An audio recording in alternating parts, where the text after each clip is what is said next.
선생님, 저희 아이가 공부를 안 해요. 아무리 말해도, 아무리 혼내도 달라지지가 않아요. 14년 동안 수많은 학생들을 가르치면서 발견한 놀라운 사실이 있습니다. 공부를 잘한다는 아이들의 부모님은 절대로 하지 않는 말이 있더라고요. 오늘 이 영상에서 아이의 학습 의욕을 극적으로 향상시켜주는 대화법 3가지를 공개하도록 하겠습니다. 안녕하세요. 바른인재영어의 최유셉입니다. 지난주 한 학부모님과의 상담에서 이런 말을 들었습니다. 선생님, 저는 아이에게 매일 배움에 대한 중요성을 강조하고 또 습관을 들이라고 이야기를 해요. 그런데 우리 아이는 점점 더 배움 자체에 흥미를 잃어가는 것 같아요. 어떻게 해야 될까요? 여러분도 아마 비슷한 고민 해보셨을 거예요. 저도 지금까지 많은 학생을 가르치면서 탁월한 친구들이 보여주는 어떤 패턴이 있다는 걸 발견을 했거든요. 놀랍게도 좀 자발적으로 배움을 추구하는 아이들과 그렇지 않은 아이들의 결정적 차이는 이 학생의 타고난 능력이나 지능이 아니라 부모님의 대화법과 태도에 있었다라는 것입니다. 좀 놀랍지 않으신가요? 다음에 3가지 영역에서 좀 분명한 차이가 있었거든요. 첫 번째는 아이의 자존감을 키우는 대화를 하느냐라는 부분과, 두 번째는 내적 동기를 이끌어내는 질문을 하는지, 세 번째는 배움의 자율성을 존중하는 태도를 학부모님께서 길러주는지 아닌지에 따라서 아이가 보여주는 학습에 대한 태도가 완전히 다르더라는 거예요. 그래서 오늘은 이 3가지 요소를 교육심리학 연구 결과를 가지고 함께 자세히 안내해 드리도록 하겠습니다. 첫 번째로는 아이의 자존감을 키우는 대화법입니다. 많은 부모님들이 무의식적으로 이런 말을 하게 되실 거예요. 왜 이렇게 공부에 흥미가 없니? 옆집 누구는 책을 참 좋아하는데 너는 왜 그래? 이런 태도로는 앞으로 배울 게 너무 많을 텐데 안 될 것 같은데? 네. 어때요? 이런 말들이 좀 문제라고 생각되지 않으시나요? 왜냐하면 아이의 현재 상태를 부정하고 있기 때문입니다. 이와 관련해서 하버드 대학의 교육심리학자인 세일라 케인 교수팀이 약 10년에 걸친 연구를 통해서 이 비판적인 대화가 아이의 뇌에 미치는 영향을 좀 밝혀냈습니다. 이 연구에 따르면 아이가 비난을 받을 때 뇌의 생존 본능, 즉 편도체라고 부르는 이 영역이 활성화가 되고요. 학습과 창의적 사고를 담당하는 전두엽 활동이 크게 감소합니다. 쉽게 말해서 아이의 뇌가 학습 모드가 아니라 방어 모드로 전환되는 것이죠. 케인 교수팀이 흥미로운 실험을 설계했는데요. 약 200가정을 대상으로 2그룹으로 나누었어요. 첫 번째 그룹은 부모님들이 비판적 대화를 하도록 하고, 다른 그룹은 좀 공감하는 대화를 실천하도록 했습니다. 그리고 6개월 후에 아이들의 학습 태도와 뇌 활동을 비교했다고 해요. 어땠을 것 같으세요? 네, 비판적 대화를 했던 그룹의 아이들이 뭔가 새로운 도전을 회피하고 실패에 대한 두려움이 커졌다는 거예요. 공감적 대화를 많이 했던 이 가정의 아이들은 호기심과 도전 정신이 더 강해졌으며 자발적 학습 시도가 37%나 증가했다고 합니다. 이런 상황이 될 수 있을 것 같아요. 아이가 어려운 책을 읽다가 포기했을 때 비판하는 가정의 대화는 이런 식으로 나올 거예요. 그러게 내가 꾸준히 읽으라고 했잖아. 이러니까 독해력이 안 느는 거야. 이런 형태. 근데 좀 더 공감하는 가정은 이렇게 이야기를 할 겁니다. 아, 많이 힘들었지. 어떤 부분이 좀 어려웠어? 자, 이 영상을 보시는 어머님들 또는 학생들도 저랑 비슷하게 느끼고 계실 거예요. 확실히 공감하는 대화가 좀 더 내 자존감을 지켜준다는 느낌이 든다는 거죠. 이 공감적 대화를 받은 아이들의 전전두엽이 활성화가 되고 편도체 활성화가 억제가 되니까, 이렇게 되면 어떻게 되겠어요? 정보 처리랑 창의적인 사고가 잘 될 수 있는 이상적인 뇌의 상태가 되는 것을 의미합니다. 그래서 이러한 연구 결과를 바탕으로 우리가 일상에서 바로 적용할 수 있는 대화법은 인정의 대화법이라고 표현할 수 있을 것 같아요. 그래서 아이의 감정을 첫 번째로 먼저 인정해 주시는 거예요. 힘들었겠다, 속상했겠다. 그리고 열린 질문으로 대화를 이어가시는 거예요. 힘들었는데 어떤 부분이 특히 힘들었어? 혹시 좋은 해결책 생각해 볼 수 있을까? 작은 시도에도 또 구체적으로 칭찬하는 스텝까지 가주시면 더 좋죠. 그래서 오늘 스스로 해결책을 찾아보는 모습이 정말 멋있었던 것 같아. 세 번째 부분을 한국에 있는 학부모님들께서 굉장히 힘들어 하실 수 있습니다. 하지만 아이를 자존감이 높은 아이로 길러내기 위해서 무엇이든 못하겠습니까?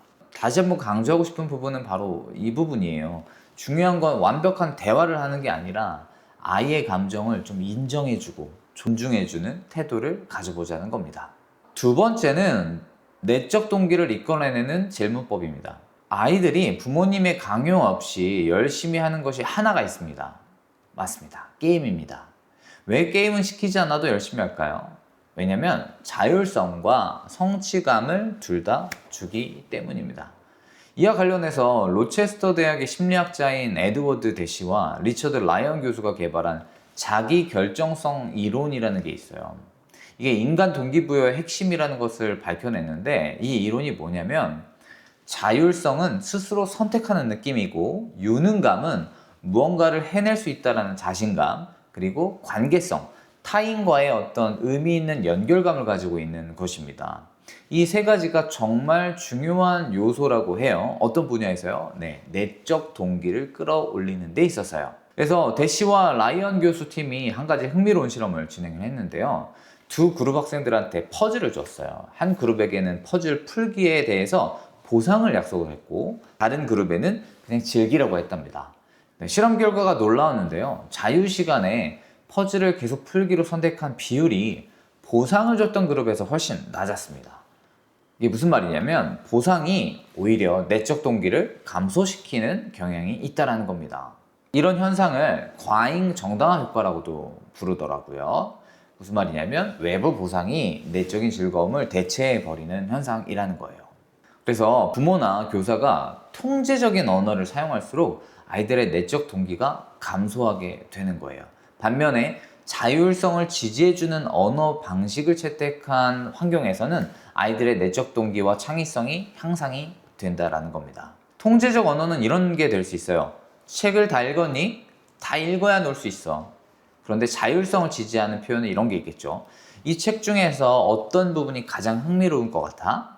주목할 만한 점은 이 내적 동기를 키워주는 것이 만약에 습관화가 된다면 단순히 공부를 잘하는 것을 넘어서 배움 자체에 대해서 흥미나 호기심을 더 크게 유지할 수 있다는 겁니다. 특히나 어려운 과제에 직면했을 때 더 강한 인내심과 문제 해결 의지를 보여준다고 합니다. 그럼 어떻게 이런 자율성을 길러줄 수 있을까요? 작은 선택권을 주시면 됩니다. 그래서 지금 읽고 싶어? 아니면 30분 후에 읽고 싶어?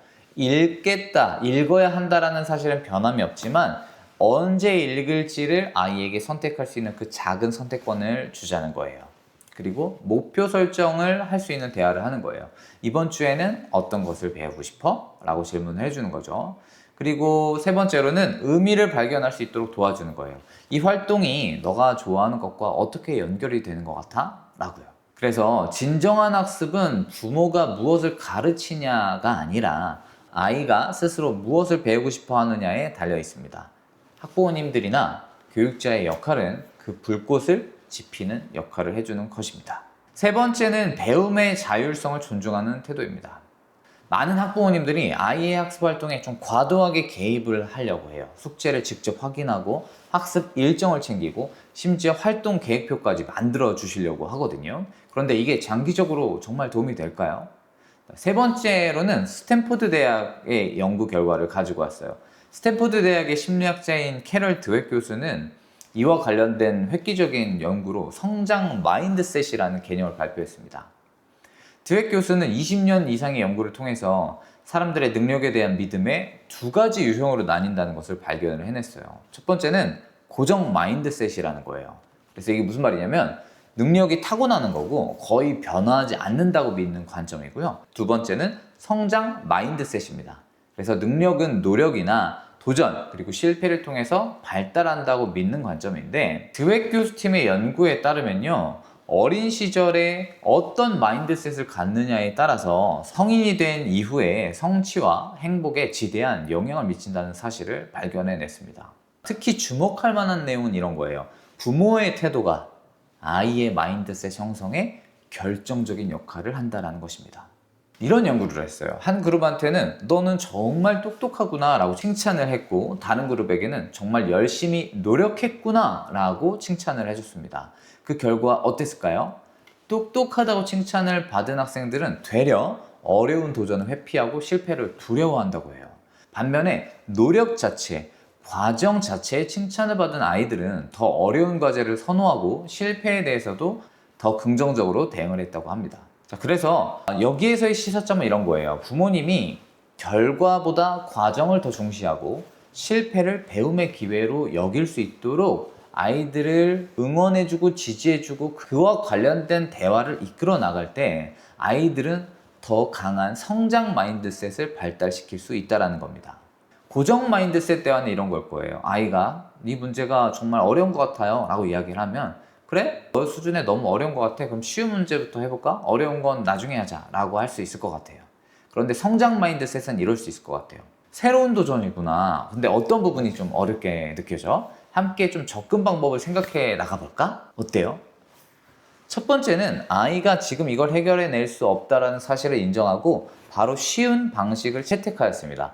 그런데 두 번째 성장 마인드셋은 어렵다는 것을 인정하되 어떤 어려운 부분이 있었는지를 같이 체크를 해보면서 개선을 해보겠다라는 취지가 담겨져 있죠. 이게 굉장히 작은 대화에 있어서의 차이라고 느껴질 수 있는데 이 차이가 아이의 도전 정신과 회복 탄력성에도 큰 영향을 미친다는 것을 보여준다고 합니다. 그래서 일상에서 실천할 수 있는 방법은 실패 허용 구역을 좀 만들어 주세요. 특정 학습 영역에서 결과보다는 좀 과정에 초점을 맞춰서 못해도 괜찮다라는 것을 아이에게 가르쳐 주시면 좋겠고요. 그리고 뭔가 질문하기 전에 3분 규칙을 만들어 보는 거예요. 아이가 도움을 요청하기 전에 최소 3분 정도는 스스로 한번 시도해보고 실패해 볼 수 있는 기회를 주자는 겁니다. 그리고 과정 중심의 피드백을 꼭 해주시기 바랍니다. 틀렸네? 라고 결과에 대해서 먼저 언급하기보다는 다른 방법을 한번 시도해볼까? 라고 이야기를 해보는 거예요. 지금까지 말씀드린 이 세 가지 접근법이 최신 뇌과학 연구를 통해서 효과가 입증되고 있는 방법들이거든요. 특히 주목할 만한 발견은 이런 겁니다. 자율성을 존중해주는 환경에서 학습된 정보가 강제된 학습 환경보다 장기 기억으로 전환되는 비율이 약 42%나 더 높았다는 것입니다. 이 이유는 아이가 스스로 흥미를 느끼고 배울 때 뇌 해마 영역이라는 부분이 있거든요. 기억 저장을 담당하는 영역이에요. 여기가 더 활성화된다고 합니다. 그래서 더 오래 기억할 수 있는 공간인 장기 기억으로 넘어간다고 해요. 자, 마지막으로는 하버드 의대 연구에서 부모와의 대화 방식이 아이의 스트레스 호르몬 수치에 직접적인 영향을 미친다는 것이 밝혀졌다고 합니다. 비판적인 대화가 많은 가정의 아이들이 코르티솔, 스트레스를 유발하는 호르몬이거든요. 이 수치가 지속적으로 높아진다고 해요. 반면에 지지를 많이 해주는 대화 환경에서는 아이들의 정상적인 코르티솔 수치와 함께 세로토닌이나 옥시토신, 행복 호르몬이라고 부르는 호르몬들인데 이런 것들이 더 많이 분비된다고 합니다.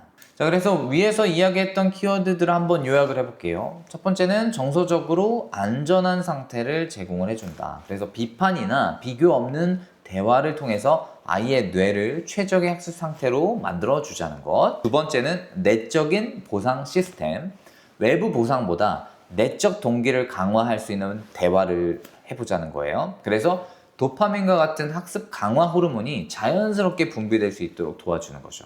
그리고 세 번째는 성장을 위한 실패를 도와줘라. 실패 경험이 허용되는 환경에서 뇌는 더 강한 신경 연결망을 형성을 해서 새로운 도전에 대한 회복 탄력성이 향상된다는 것입니다. 자, 오늘은 저희가 아이들의 자율성을 길러줄 수 있는 대화 방식에 대해서 이야기를 나눠봤는데요. 여기서 가장 중요한 것은 일관성입니다. 하루아침에 아이가 변하지 않더라도 꾸준히 이러한 대화 방식을 유지하는 것이 정말 중요합니다. 저희 영상에서 계속 말씀드리는 거 있죠. 습관이 형성되는데 최소한의 기간이 어느 정도다? 네, 3주, 21일입니다. 그래서 21일 동안은 학부모님들이 학생들의 자율성을 길러주고 내적 동기를 길러줄 수 있는 이러한 대화 코드로 대화해 보시기를 추천드립니다. 자, 이상으로 바른 인재 영어의 최유셉이었습니다. 감사합니다.